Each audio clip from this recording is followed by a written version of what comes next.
What up, Chocobirds? Back with one last video from the night. We're on episode 4 of Kamen ZEZTZ. And yeah, they still take inspiration. So, this episode has a lot of inspiration from Kamen Double. Which, I don't mind. Double was quite. Instead of stand up for Kamen seasons after, with the different forms and stuff.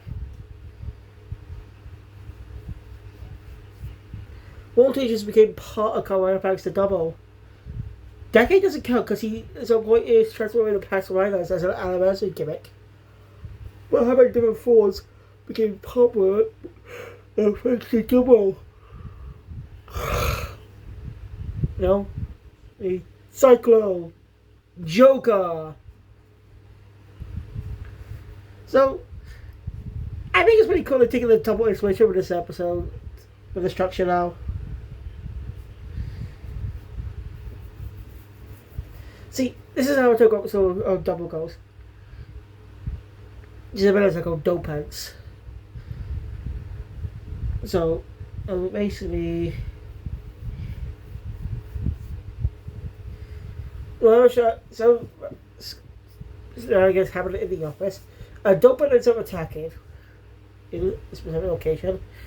Shoto and Philip do their best to figure out who the dopant is. They spend the episode figuring out who he is. And his idea is revealed by the time towards the end of the episode. And the structure of the second episode is about defeating the dopant. That's the typical structure. So the ZEZTZ is about Baku going in someone's dream, must protect someone, and also discovering the nightmare. Once the nightmare is discovered, he uses who the nightmare belongs to.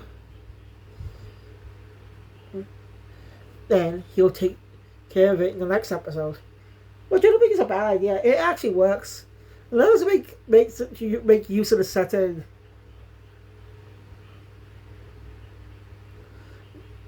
He just managed to make use of the setting. I'm curious about who the second rider's going to be and how they're going to debut, since the ZEZTZ driver was given to Baku. But who was Mr. Zero and why did he choose Baku in the first place? Because of his good dreams? Still a lot of mysteries. That's what makes the series a little interesting. I like the mystery angle. But yeah, it didn't really have a mystery. It's more, overall structure was more straightforward. We have antagonists and our villains. It did introduce a mystery element a little bit later with Sugo. Was it Suga? Can't remember which. That's another mystery element that was added. I think it's the only mystery element. But that spawns episode, but it's not just a one-off thing. And I like how they keep this new villain's identity and mystery. He's obviously controlling the nightmares. But why does he want to infest the human world with nightmares? Why his motivations? That's a great mystery, but he's a really interesting villain. I don't know why, but he just reminds me of Lango from Gav. I don't know why. I don't know why, really, honest.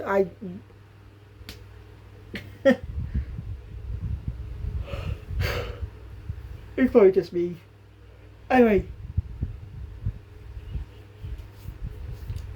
Let's get into so the episode at the usual recapping. So the coming all episodes are probably going to cover this. Bako Yorozu and Bako Yorozu. I'm a secret agent. Released in my dreams. In real life, I'm just a normal guy. Then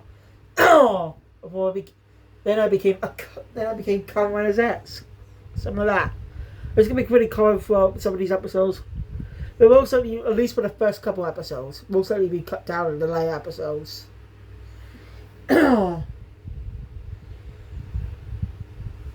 So Baku, and then he straight up recaps what was in the previous episode. So we cut to Baku, right at a church. And his next mission is to protect the VIP bride. And but stop the nightmare. As he's on it. Now we're getting the typical structure. So now we're getting the typical structure episodes we get with ZEZTZ. As the first 3 episodes were more set up.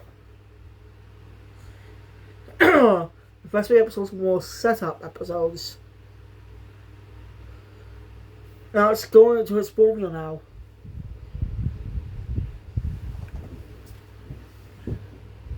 I already mentioned the formula, so I'm not going to let you hear.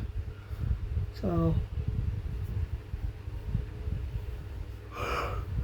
anyway, we don't catch Baku just as a priest, giving wedding vows to a couple. Of course, it's only practice.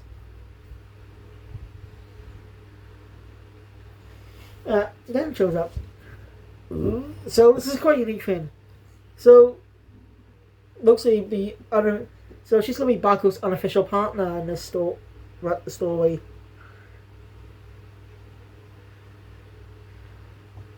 She's familiar with his identity as Kamen ZEZTZ, and he's an agent and stuff.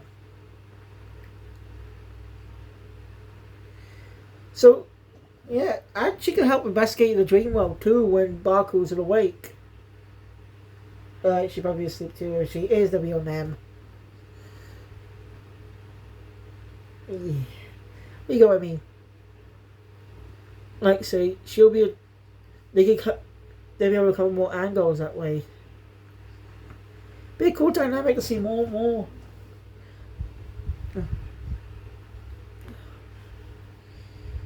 He's here protecting the VIP bride, the daughter of a powerful businessman. She's being set to marry the son of another wealthy family. Basically, an arranged marriage.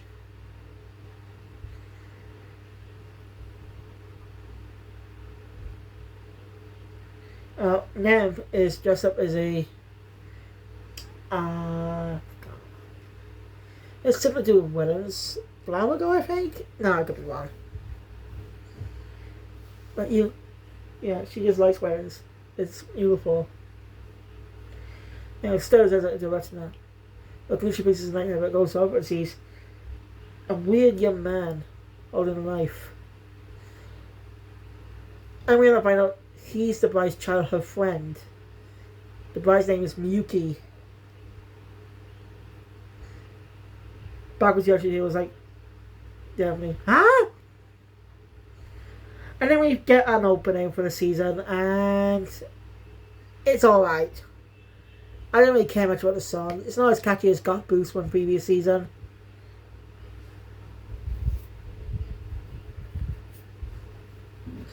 At least to me, I don't think it's catchy.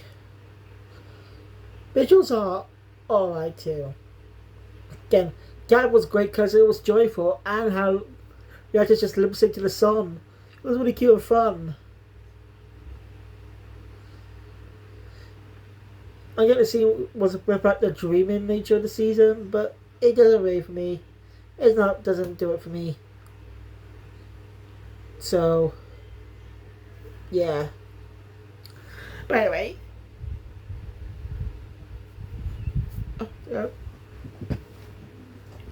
We continue where we left. So we continue where the opening left off. Where we left off with the opening. The childhood friend. Or try to stop Yuki from marrying that guy. Luckily, back to the capsule. Baku's able to actually restrain him. Before he could get any information out of him, if he's a dream, he ends up waking up. In the lodge, he goes to talk to Mr. Zero, as he expects the childhood friend might be a dreamer, and causing a nightmare. We also see how a nightmare was spawned pretty early on outside the church with very good visuals.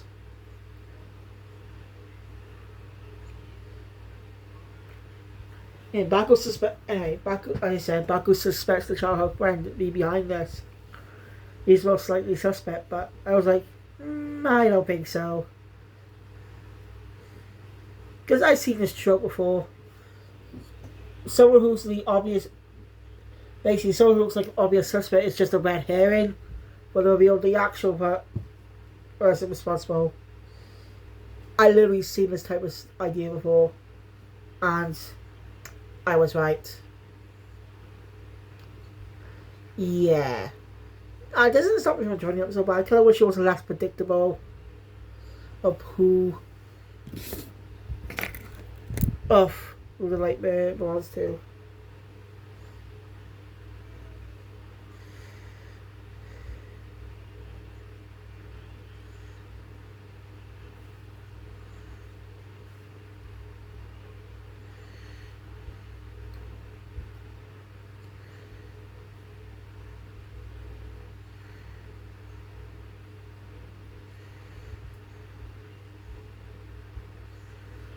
And I get a bit more lore dump, so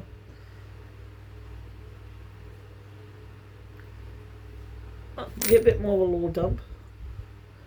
This is revealed that a nightmare Baku failed to stop from coming to the real world. It causes for a lot more nightmares. Now, it's made a lot of people could really cause hurt. So it's going to be really tough. He's not going to question if he's really going to be really soon to be aged. He was in his dreams because it's a dream, but in real life he was scared. So Mr. Zero gives him some equipment, a camera, a sensor,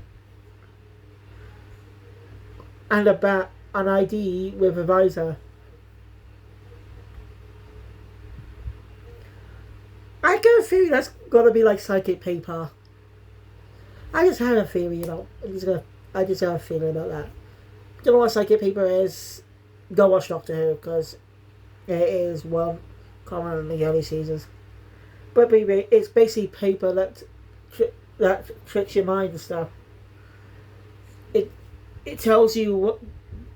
Basically, it shows what they're thinking. It tells you what they think by looking at it. So it allows you to use it. Let's see. Like, the whole point is the Doctor saying what he is, and that tricks the mind and flashing to making the idea appear. There was a joke about that though in 2023's anniversary specials. The Doctor saying, "Oh, keep up." And that's all context to give in. Just go watch Doctor Who for more details. But I just got a feeling it's going to be like that. Anyway, Baku. The chief made a decision not to dismantle the. Well, he's already has to dismantle it, but the division, basically the affairs of it. You see, Fujima's division, will be acting unofficially, but any black cases he finds will be sent to them. Fujimi still believes in nightmares, and the chief told him if he believes it, find evidence and prove it.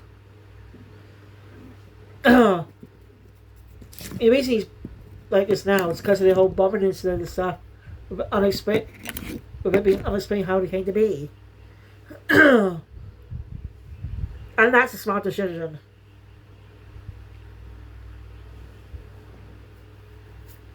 Give me a wise choice there. Ask Fujimi to go. He's given Fujimi the chance to try and prove them real, instead of just dismissing him like he did in the previous episode. That's why I didn't like it. He dismissed Fujimi pretty easily. Sure, there's no evidence of him existing, but if he sees Fujimi's determination, he should tell Fujimi just to get find evidence. If you believe it's real, find evidence. Just basically prove to him that it's real. Instead of being dismissive. So that whole thing was a wake-up call.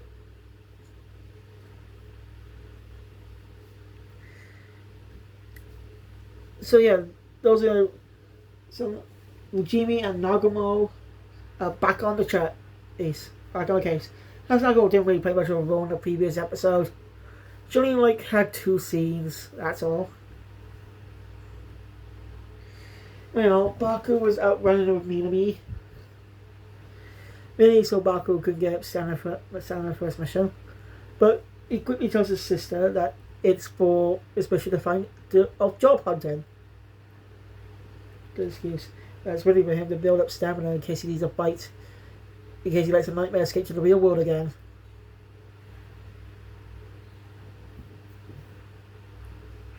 Anyway, afterwards, that's spotting an old woman.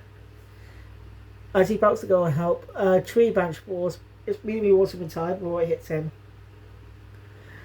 I mean, this is quite a unique angle to take a protagonist. Normally, white protagonists are good guys, want to help people. But have someone end up getting punished by the universe for helping people. Reminds me of a cartoon from the 90s called Eat the Cat. I don't watch the show, but I've heard of it by watching the Sergeant Critics Fox Kids video. Watch it by the way if you're interested, it's good. Basically, Eek is a cat who's kind-hearted, wants to help people, but sees the universe has it out for him as no matter how many times he does help people, bad things always happen to him. Yet he still wants to help no matter what. That reminds me of that. Weird, I know, but hey, who fucking cares? Me and sorry. Alright, I'm not Draco. Backwards at spotting a childhood friend. Not with the old woman. She's like such a nice guy.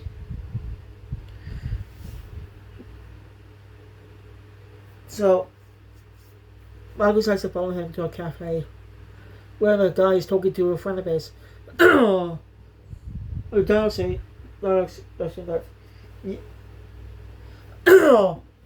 trying to saying to his friend that one of Yuki did not want to get married. How do you know she didn't want to get married?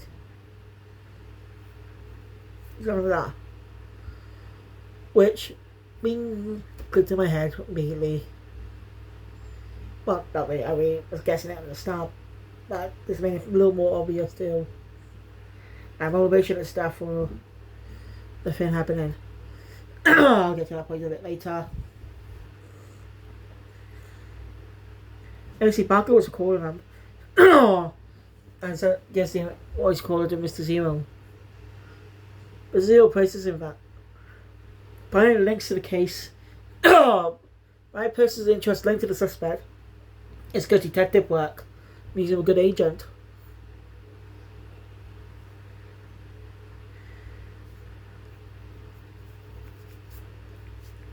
Makes him a good agent.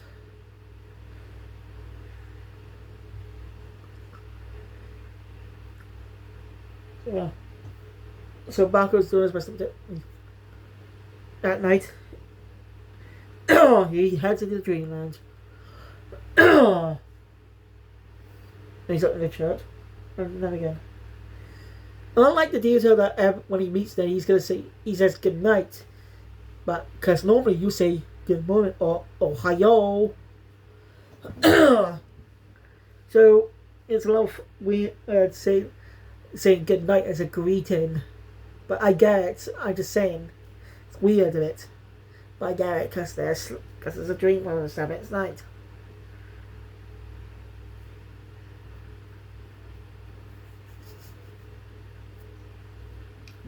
It's quite funny. Okay.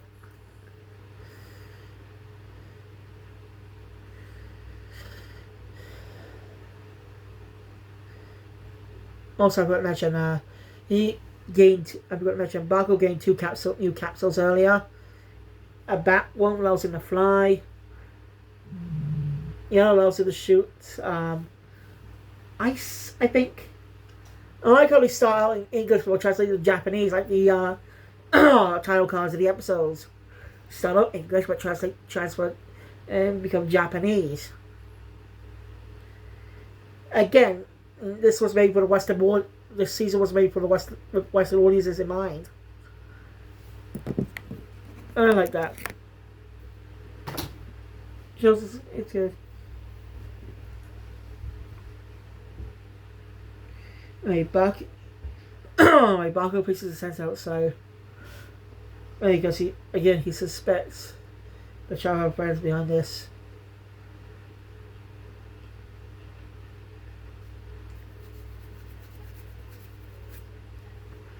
And so when it goes on, a nightmare makes his presence known. We got a good scene with Neme and Baku earlier. The Baku trying, just in case, events go south, then we'll have to evacuate everyone. Again, like this unofficial partnership between the two, it really makes you like him.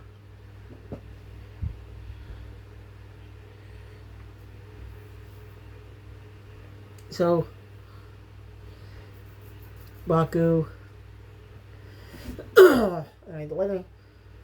So, yeah, Baku henshins and fights the monster. I do like the scene of the real church as Fujimi and Nagumo are investigating an incident that happened there recently. Same by Black Peppers. Proves of a black case. So, this is a black case. But how are they going to find any leads though? Well, Fujimi knows who the source is. Baku. Basically, as he needs Baku will probably give him a bit ask Baku and stuff, he'll probably help him out and stuff.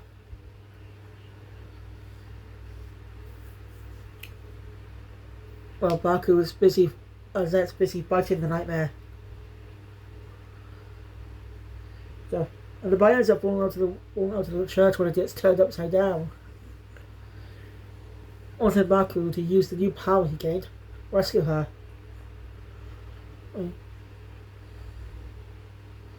Imagine. He ends up knowing someone.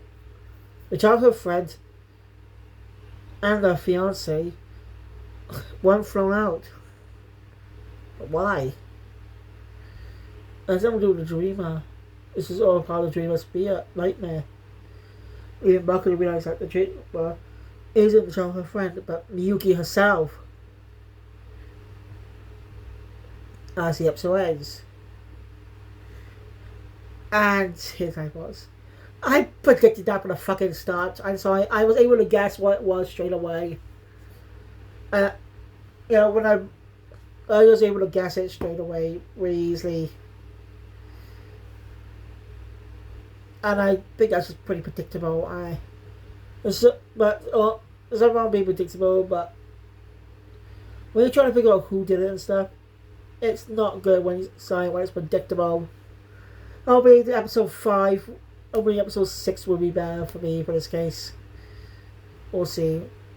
Alright, let's briefly talk about the preview. As you see Baku and with Fujimi and Nagumo in the basically in Zero's base. I think this is in the real world at Baku's home. So it looks like he'll be bringing them there and showing them stuff.